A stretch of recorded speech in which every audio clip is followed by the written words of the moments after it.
part of what I felt as a responsibility as one of the last of the Vietnam veterans on active duty was to make sure that we did the right thing for the wounded warriors coming back from this generation of conflicts in Iraq and Afghanistan.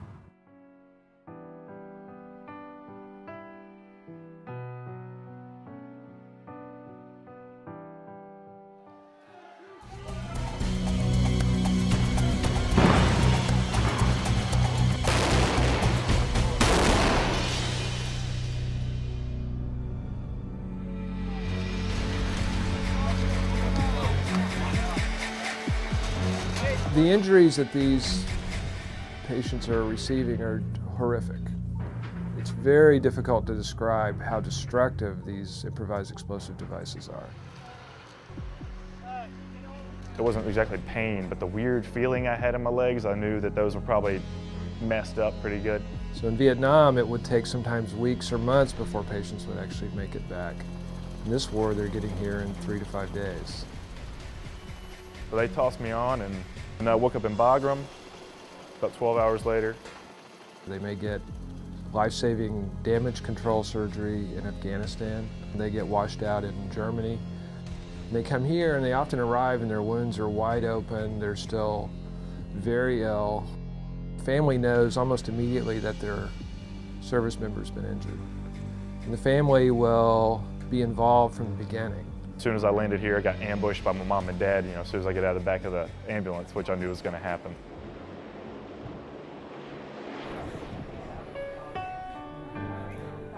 It's a hard job, coming in every day and seeing, people that are younger than you, that have a full life ahead of them, that have lost major limbs. And, when they first get in there and they're really having a hard time just accepting a new normal. And then once I get here and realize I'm like barely hurt, it's a humbling and it's a motivating experience. Limbs, they don't make the individual. And it's the heart and soul of these guys that kind of drive me, bring me here every day to work to make life for them in the future better and keep making changes to improve their future.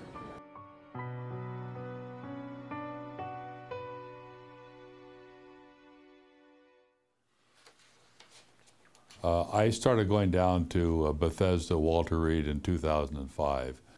I'm an old Marine. I joined the Marines when I was 17, and I first went down to Bethesda Naval Hospital to visit the Marines in the ward there. And it was 35, 36 times I've been down, and every time I go down, I'm inspired.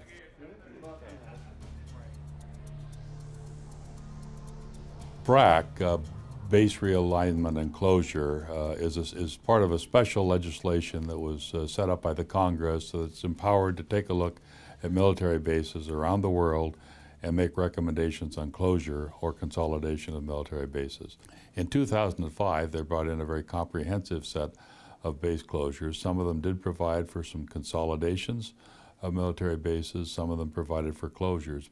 I think that Walter Reed Bethesda recommendation to consolidate the two came in the context of this long history of basically downsizing military installations around the world. Walter Reed had existed as an institution for 100 years before the integration. Bethesda had existed for 70 years. It's hard to totally put that behind you and accept a new culture where we work together. For so many years we'd been apart. Two parallel institutions doing the same job, essentially. The BRAC announcement came out in May of 2005. In September of that same year, I was called by the commanding general as he stood up the Office of Integration. He asked me to come out and become the Deputy Commander for Clinical Services at Walter Reed. And again, my first thought was, I thought they were closing Walter Reed. At that point, part of our job, in addition to taking care of the war wounded, was to move forward with this BRAC integration process. And it was pretty clear that it was going haltingly. And then Walter Reed went through its sort of significant emotional event in the spring of 2007 when we were on the front page of the Washington Post. Walter Reed's scandal put veterans' issues on the front page. Deplorable conditions that wounded soldiers had to suffer at the Walter Reed outpatient facility. When the articles came out in the Washington Post, I was the Deputy Surgeon General of the Navy. I've been in Building 18. We took some photos.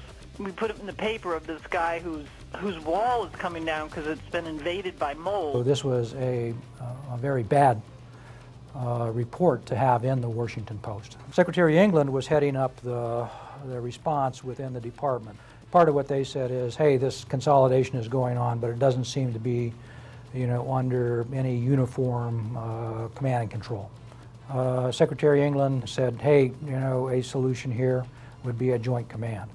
So the timing was there, the predisposition was there, the work had been done previously.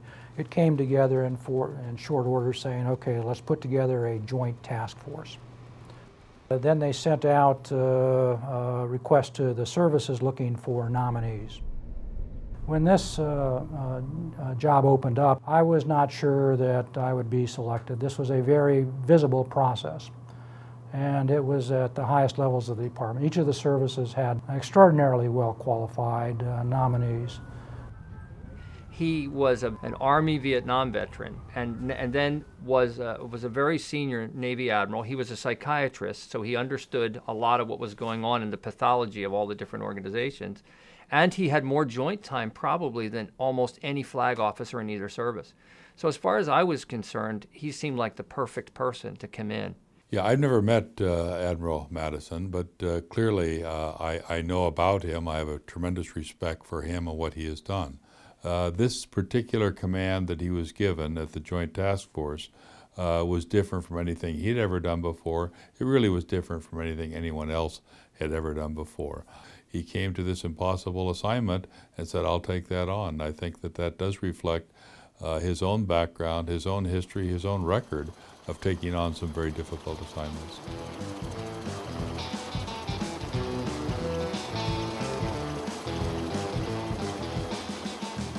I enlisted in 1966 and ended up doing my first tour in Vietnam from 1967 to 1968.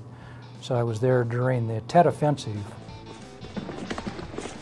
My father had served in the Navy. I had a brother in the Air Force, so naturally I chose the Army.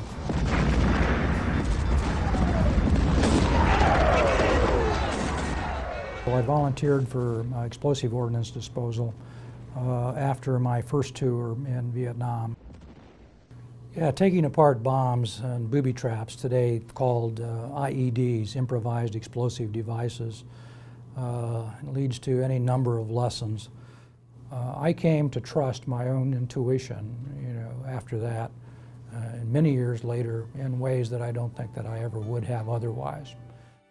When I came back from Vietnam, I never anticipated that I would ever wear a uniform again. And during that time, I would say that I was going through a lot of readaptation, as most veterans were. The Vietnam War was not a popular war, and the times were turbulent.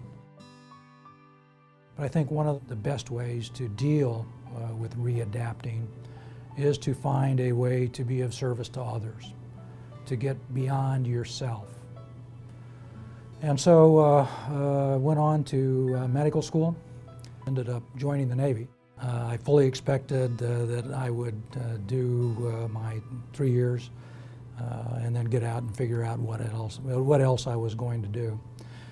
But I ended up going into a psychiatry residency. And 35 years later, I guess, and looking back, I probably committed to staying into the Navy for a career at that time.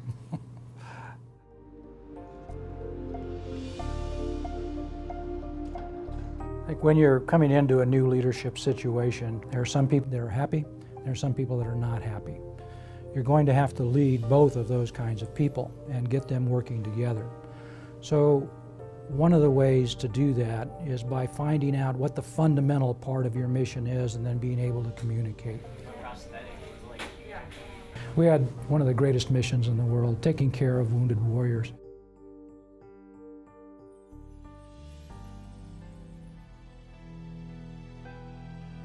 When Admiral Madison came in the summer of 2007, he had two organizations that had never been completely in sync in terms of the merger that he was now responsible for, in addition to all of the construction and everything else that was going on at Fort Belvoir, and pulling together an organization that had never existed before.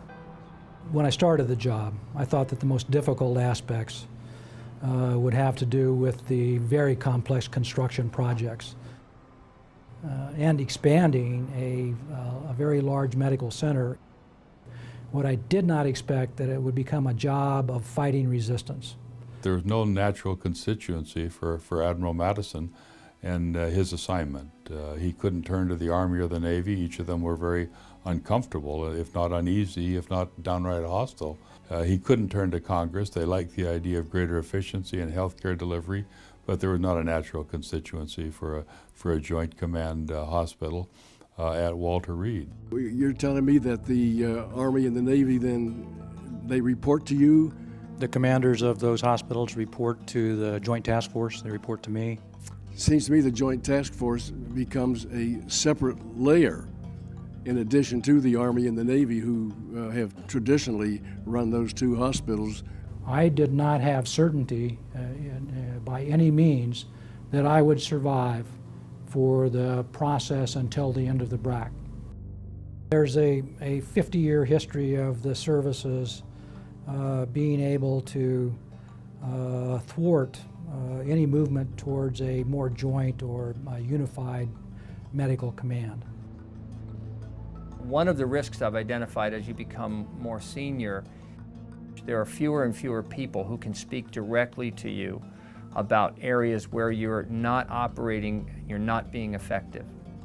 And I think that's a risk for all of us. I don't think that Admiral Madison was exempt to that risk either. The Navy is built around the notion of a command at sea, an isolated command at sea. The captain's word is law. The Army is much more controlled anarchy in the field. You're given basic instructions and then an order to execute. And the idea that you would navigate back and forth across the chain of command in the Army is very much the way the Army operates. And those two came into conflict with each other. On a battleship, you solve problems by fixing processes and procedures. And in the Army, you solve problems by bringing in more people and stuff.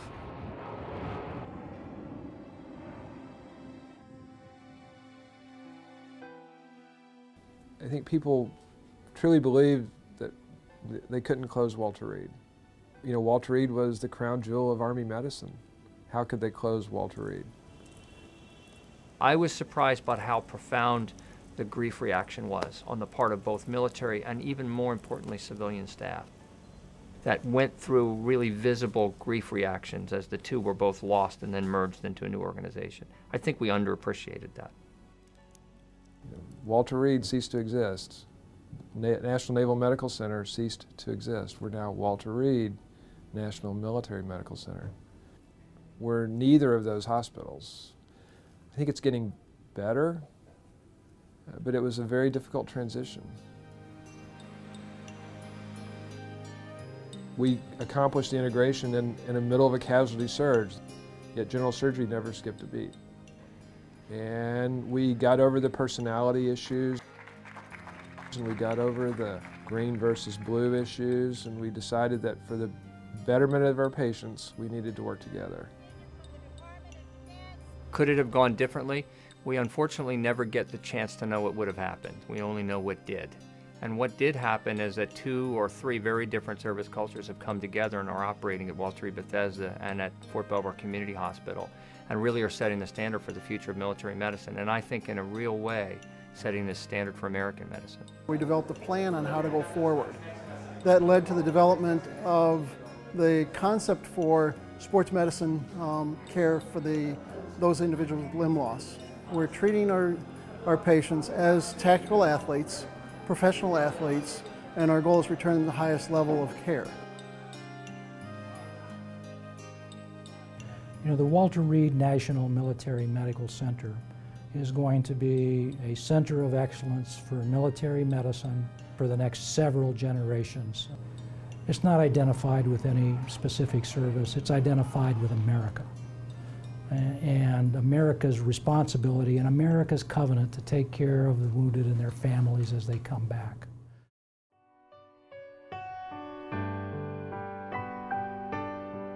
When I was in Vietnam as a sergeant, and we got seemingly crazy orders that might get us killed, I always used to wonder who thought of that.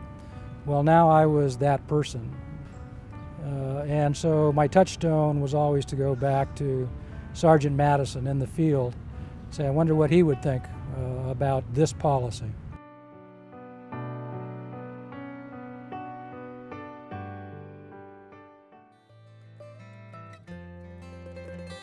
When you were searching for my name today, I saw you standing there.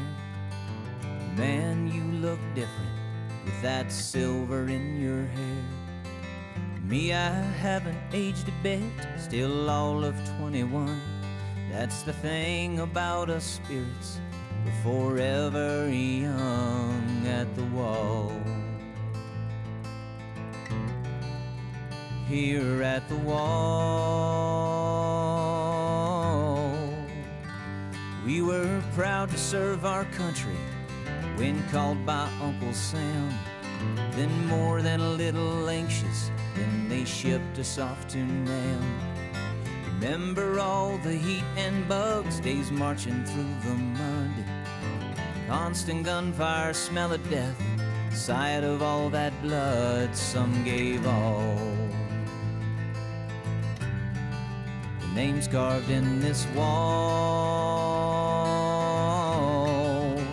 but it's a wall of love, a wall that heals, a wall that touches, helps you feel the faces of more than 50,000 names. Feel the wall be forever